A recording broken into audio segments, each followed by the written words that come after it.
me parece que como todas las que hemos escuchado. ¿Saben ustedes que no llegan ni siquiera a 1000 reumatólogos en todo el país? Ni siquiera 1000. Entonces imagínense ustedes que aquí en Nuevo León, pues obviamente contamos solamente con un porcentaje pequeño de reumatólogos. Y luego desafortunadamente caemos en manos de médicos con poca ética que dicen que podrían tratar una enfermedad reumática, cuando esa la tiene el reumatólogo. Las señoras no vamos con el psicólogo, bueno, con el psiquiatra cuando necesitamos un ginecólogo, ¿verdad? Entonces, al final de cuentas, cada especialista es su tema y es importantísimo entonces cómo elegir a un buen reumatólogo. Esa es la charla que nos va a dar el doctor Dionisio Ángel Galarza Delgado, médico cirujano, egresado de la Facultad de la Universidad Autónoma de Nuevo León, de Medicina Interna, de Inmunología Clínica, doctor en Medicina y jefe del Servicio de Reumatología del Hospital Universitario, así como miembro del Sistema Nacional de Investigadores Nivel 1. Del doctor Galarza podemos decir muchas cosas profesionalmente, pero me parece que la más importante que podemos decir es la calidad y la claridad que le ofrece a sus pacientes. ¿Me acompañan donde los aplausos, por favor?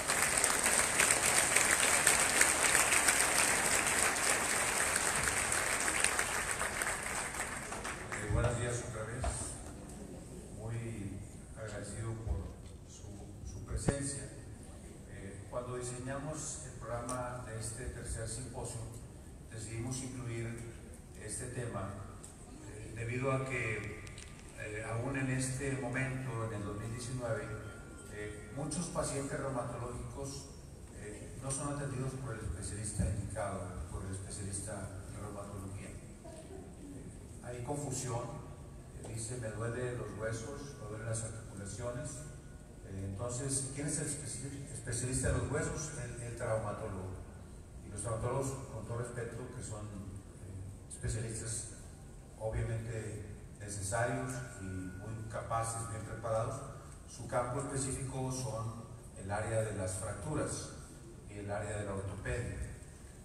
Otros acuden, pues a veces ni siquiera con profesionales, acuden con sobanderos, acuden con algunos quiroprácticos, pero los especialistas en artritis, enfermedades reumáticas, como las que se han venido mencionando el día de hoy, somos los reumatólogos. Desde luego que hay un perfil que define a los reumatólogos que son confiables, y ese es el tema que vamos a tratar aquí nosotros en este día.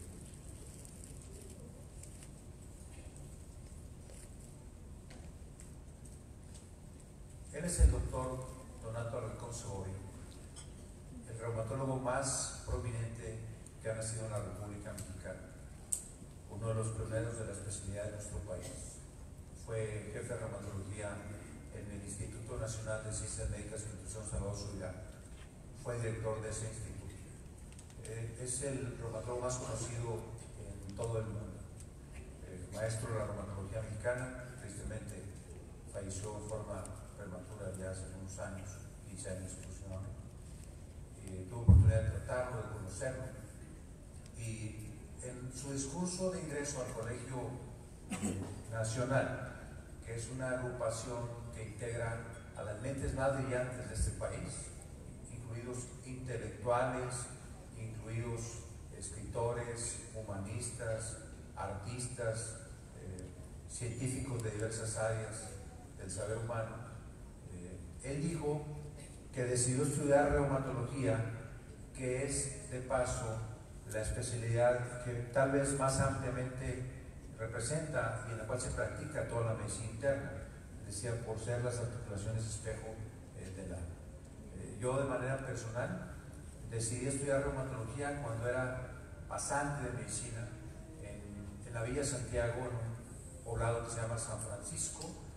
Ahí por alguna razón me topé con un número muy grande de pacientes afligidos con artritis y reumatismo, y lo que más me motivó en aquel momento, cuando yo tenía 23 años de edad, a ser reumatólogo, era tratar de ayudar a la gente a que viviera sin dolor, tratar de ayudar a la gente yo sé lo que representa tener un dolor crónico, permanente, sostenido a lo largo de muchos años, y mi motivación fue, es y ha seguido siendo ayudar a la gente a que viva con mejor calidad.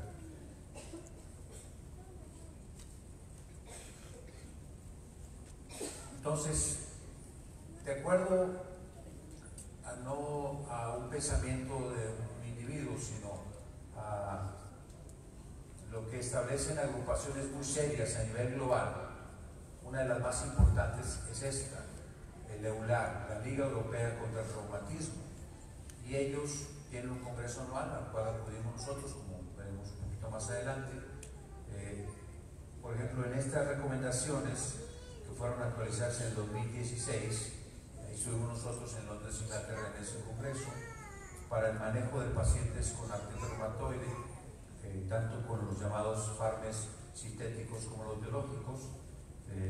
Se estipuló claramente, de manera de marco conceptual, puedo decir que estas guías del EULAR fueron recomendaciones elaboradas por especialistas en reumatología y médicos de otras áreas, de otras especialidades, por personal de la salud, como enfermeras, reumatólogos y pacientes de todo el mundo, dirigidos de forma muy general a la audiencia de todo el planeta prácticamente, basadas en evidencia científica, de revisiones sistemáticas y opinión de expertos, y tiene 4 principios rectores y 2 recomendaciones específicas con un muy alto nivel de evidencia.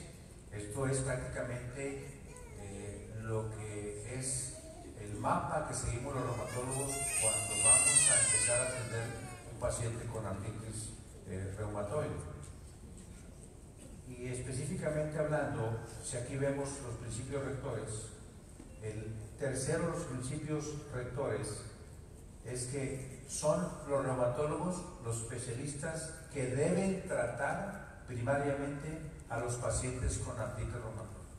Y esto es porque el médico reumatólogo es aquel que ha seguido una preparación a lo largo de su vida, que vamos a repasar cómo es ese proceso de preparación, para poseer la capacidad de diagnosticar y tratar correctamente a los pacientes con artritis reumatoide, con lupus eritematoso sistémico, con espondilitis anquilosante, con osteoartrosis y las más de 100 enfermedades reumatológicas que se alusionó la doctora Griselda temprano por la mañana.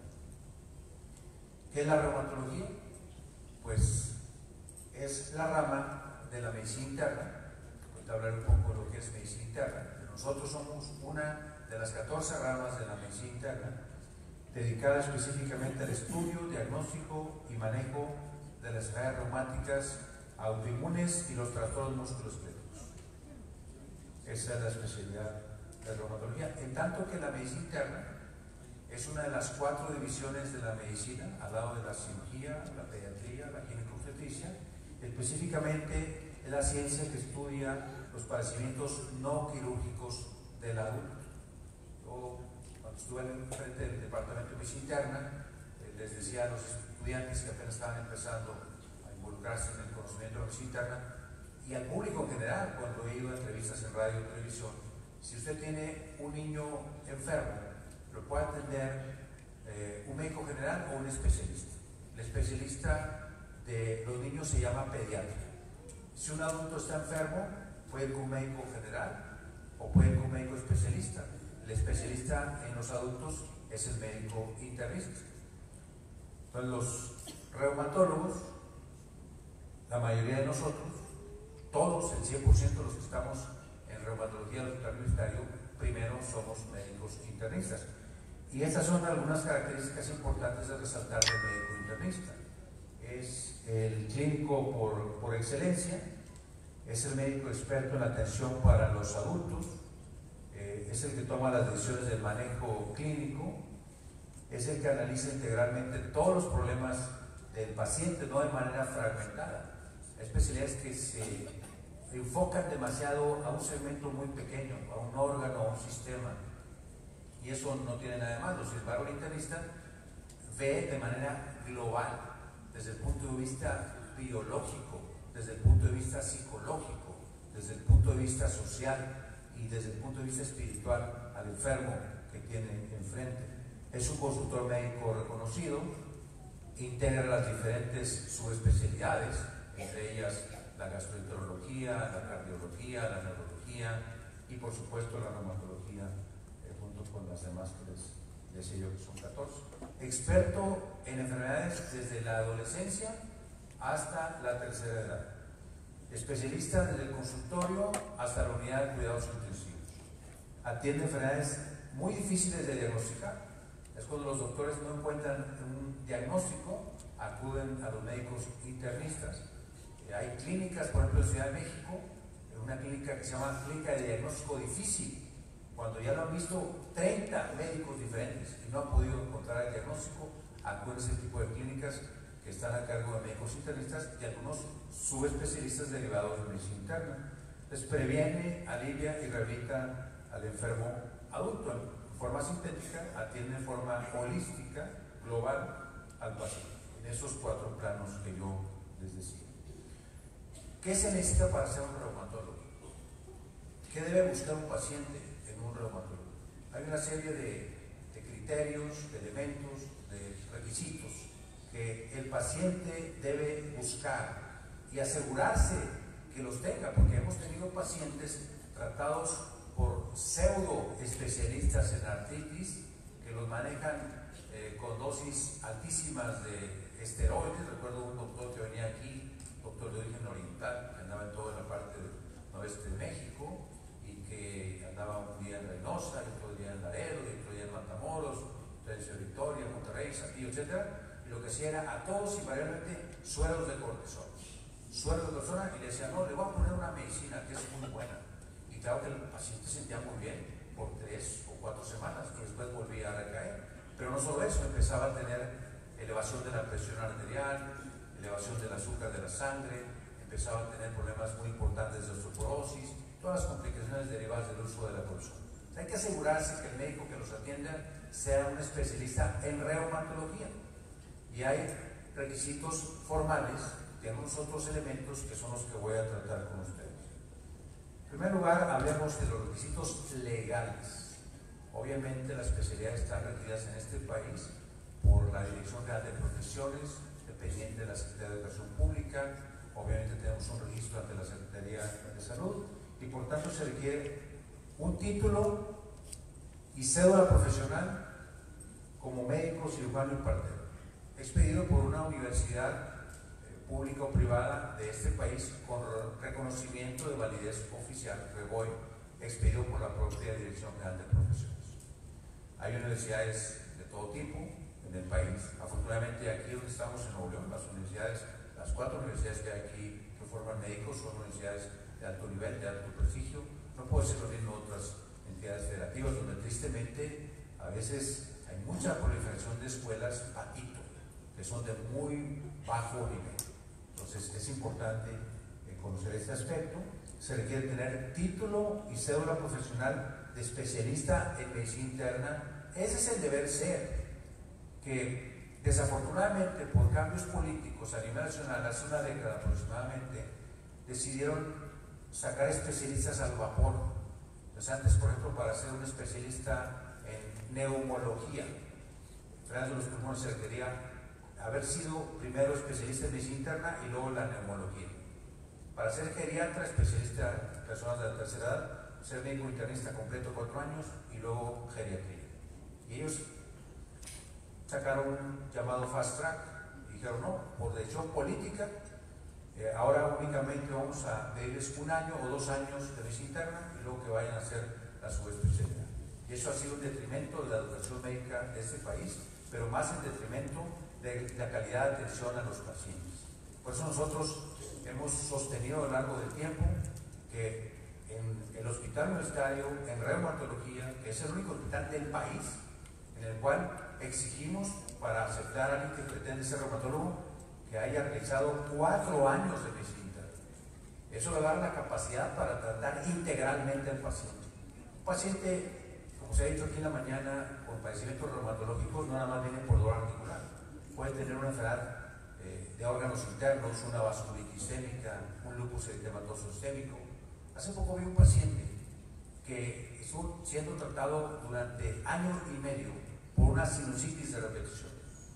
Y múltiples especialistas de otras áreas de la medicina, los que tienen la sinusitis, antibióticos, y nunca se curaba. Nunca se curaba porque tenían en realidad una enfermedad reumatológica de base, que se llama esa poliangitis condromatosis, vasculitis necrotizante de Wegener, y el paciente hasta que en forma súbita se deterioró, con una insuficiencia renal rápidamente progresiva, ya me lo termina la diálisis. Afortunadamente el paciente ya fue visto por nosotros y pues con la ayuda de Dios está saliendo adelante. Título de cédula profesional de especialista en reumatología. Luego existe en este país un concepto que es la certificación.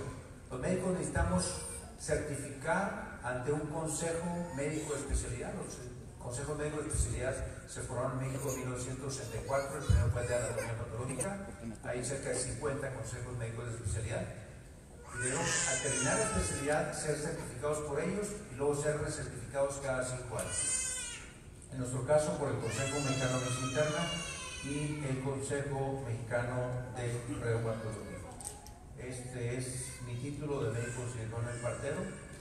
Aquí es cuando yo terminé la carrera de medicina en 1980. Este es mi título como médico especialista en medicina interna y este es mi título como especialista en reumatología e inmunología clínica. Además, este es mi título como doctor en medicina, que tuve ese grado por la Universidad Autónoma de Nuevo León y tuve la oportunidad de estar en los Estados Unidos de Norteamérica, en la Universidad de Texas en San Antonio, haciendo este fellow en inmunología clínica.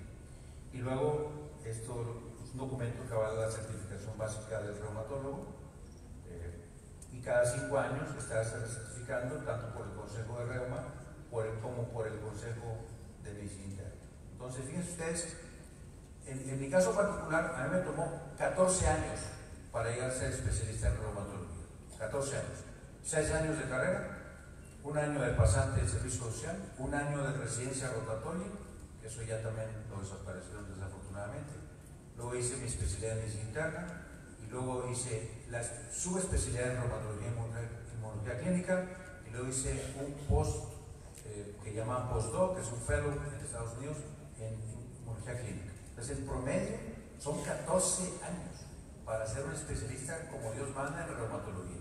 En otras instituciones diferentes a la Autónoma de Nuevo León hay fast track, pues nada más hacen 2 años interna y eso los acorta en su proceso de formación.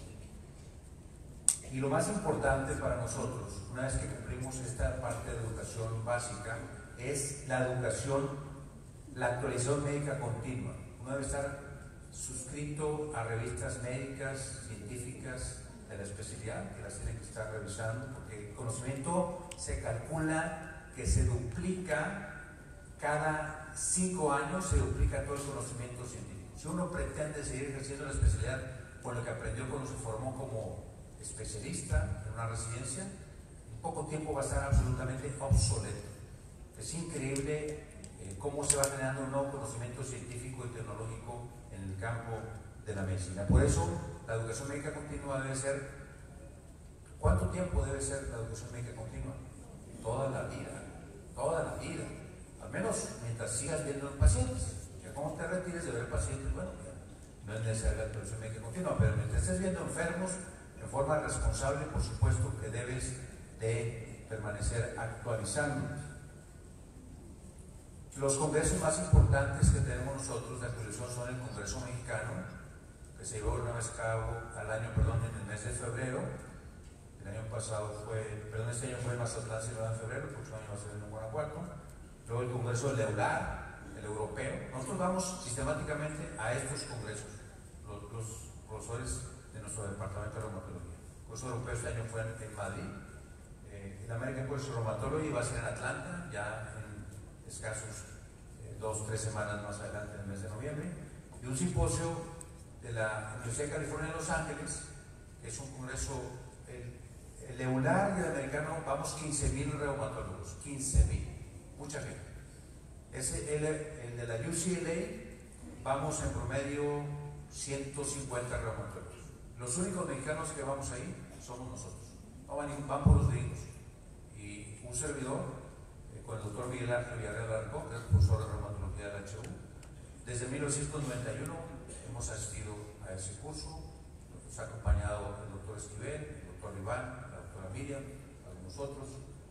Y de manera personal soy quien acude año con año, porque es un curso del cual estamos con las grandes autoridades mundiales de reumatología en un ambiente muy cordial. Imagínense, aquí somos 600, 150, es una forma mucho más sencilla de poder compartir experiencias.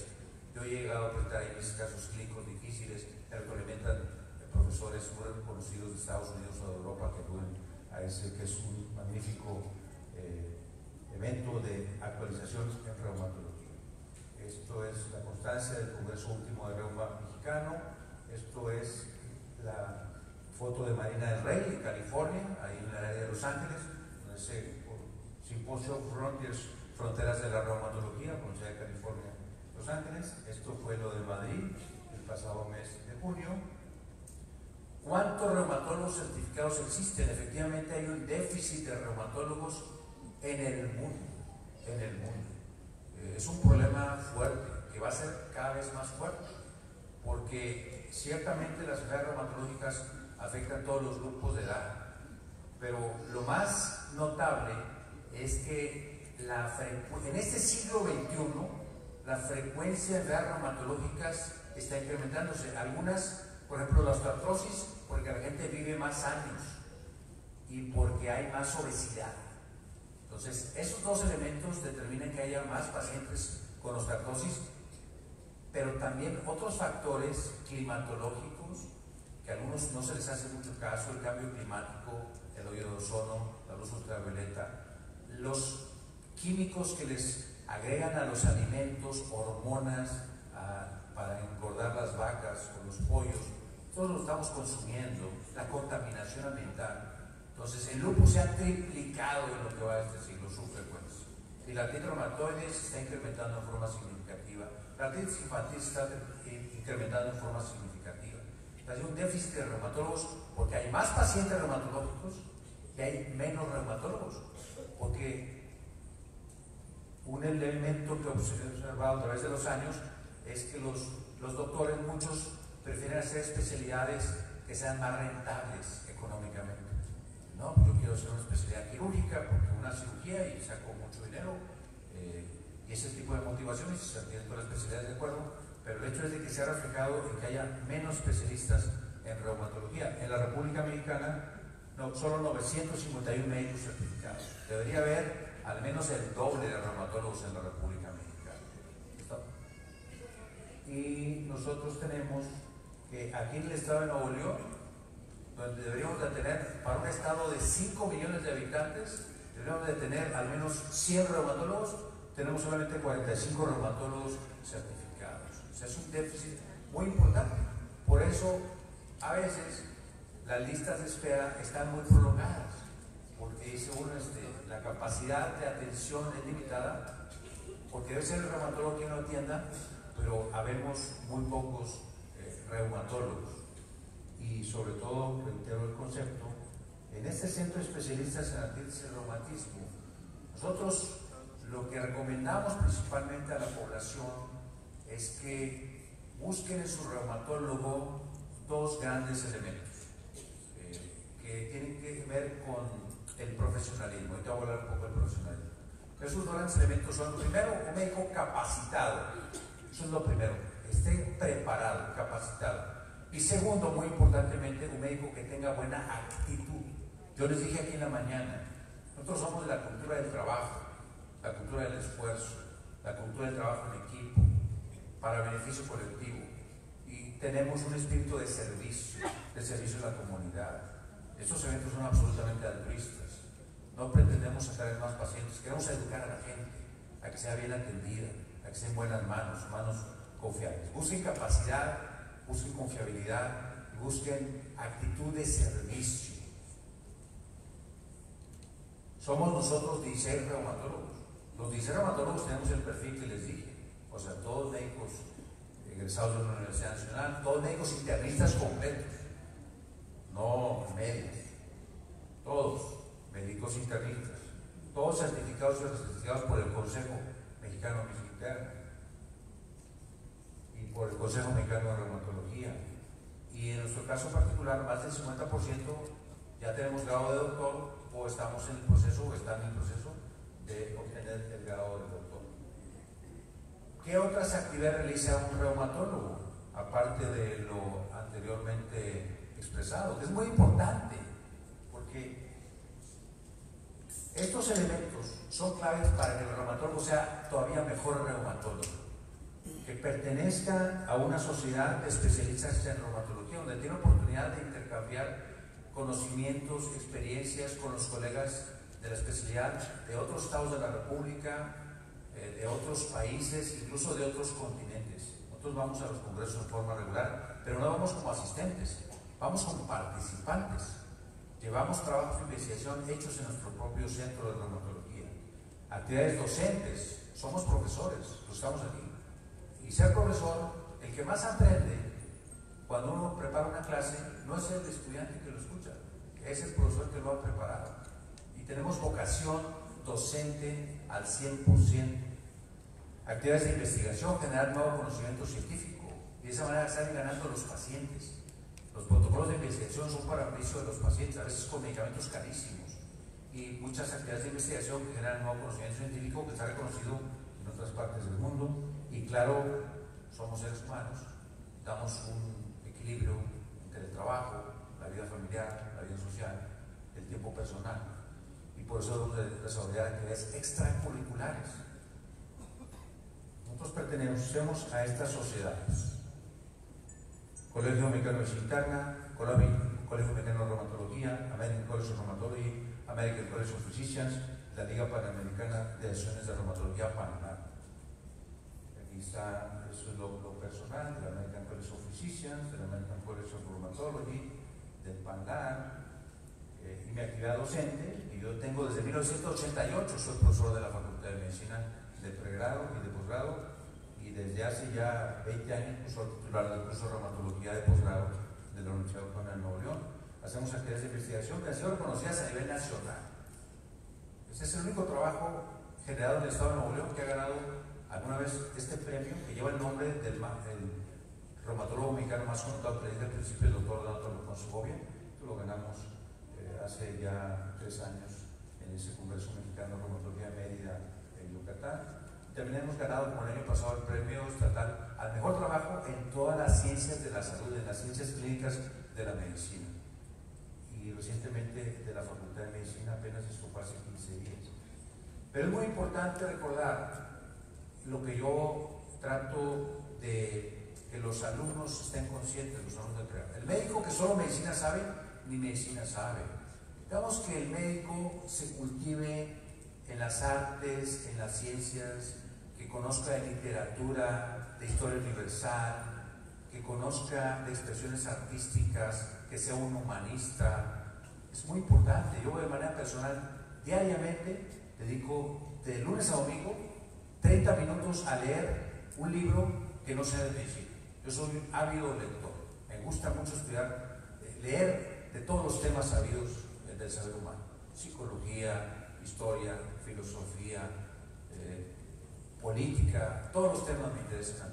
Entonces yo creo que es muy importante que el médico tenga actividades fuera del campo de la medicina. Eso lo complementa como ser humano y lo hace un mejor doctor. Y además tiene otros beneficios. Yo personalmente, que pregono que a la gente haga ejercicio, hago ejercicio con mucha regularidad. Estos son los maratones que yo he corrido en mi vida. Son 7 maratones de 42 kilómetros, 195 metros. O sea, correr un maratón y terminarlo bien implica disciplina, implica constancia, implica perseverancia, y eso lo hace a uno mejor ser humano, y estoy convencido que lo hace mejor doctor, porque está en mejores condiciones físicas y mentales y espirituales y anímicas para servir a los pacientes. No lo hago con un ánimo presuntivo, ni mucho menos, y claro que me gusta mucho correr otras distancias, 10K, 5K, 15K, 21K, etc. Esto es cuando corrí el maratón de Nueva York en el 2009, y aquí el maratón de París en el 2013. Y para un corredor, el reto principal es una viñeta totalmente fuera de medicina, pero creo que es importante. El reto principal no no consiste tanto en llegar, sino el día de la carrera estar en la línea de salida, porque detrás de eso hay 6 meses de preparación intensiva, de entrenamiento que requirió constancia, disciplina, evitar desveladas, tener buenos hábitos, evitar quizás algunas actividades para despertarse temprano en los entrenamientos largos de 20, 24, 26, 28, 30 kilómetros como entrenamiento, 20 semanas consecutivas para poder estar en la línea de salida el día del maratón y ya después terminarlo bien, como bendito Dios siempre los puede terminar en maratones, sin andar acalambrado o andar con dolores o andar con náuseas, síntomas de ese tipo que yo veo a los compañeros. Terminarlo bien es la cereza en el pastel. Y esto entonces, desde mi perspectiva, lo hace uno mejor doctor y para el beneficio de los pacientes.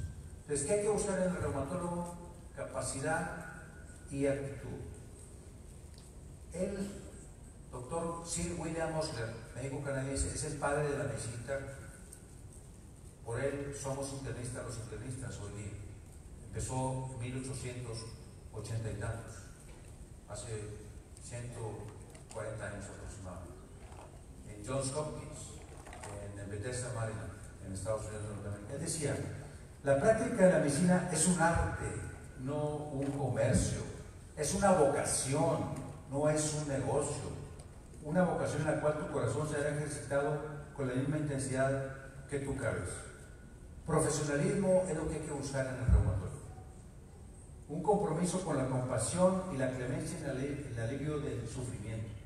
Una de las cualidades esenciales del clínico es interés genuino en la humanidad, porque el secreto para atender a los pacientes es tener ese legítimo interés en las personas, en los pacientes.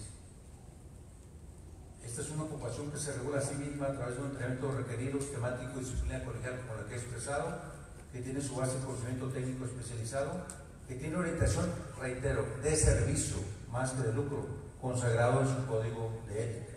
Esto es el alma de la práctica de la medicina. Más que conocimiento de primera clase, eficiencia y dedicación, requiere compasión, integridad y los más altos estándares éticos, libres de la mezquindad, de la ganancia como prioridad. Estamos comprometidos a trabajar con integridad, con compasión, con altruismo, mejora continua, excelencia y trabajo en equipo. Estos valores fueron la base del contrato entre la profesión médica y la sociedad, y cada parte tiene que trabajar para fortalecer el sistema de la salud de una forma digna, donde salga ganando la sociedad en forma colectiva.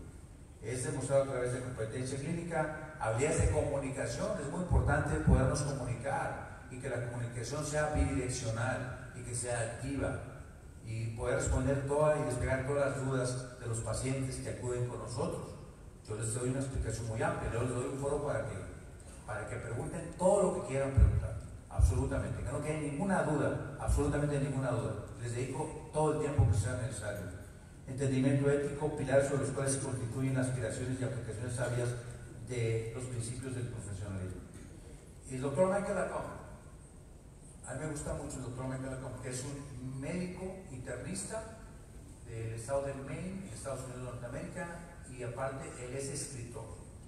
Y él dice en un artículo publicado hace muchos años, que es clásico para mí, que no es lo mismo ser profesional que ser profesionista. Hay profesionistas que no son profesionales, no son, de cualquier rama, pueden ser doctores, ingenieros, abogados, contadores, y no son profesionales, son profesionistas.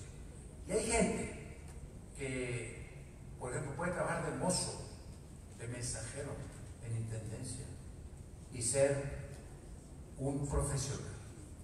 O sea, haga uno lo que haga en la vida, tiene que aspirar a hacer lo mejor, dignamente, lo que esté haciendo.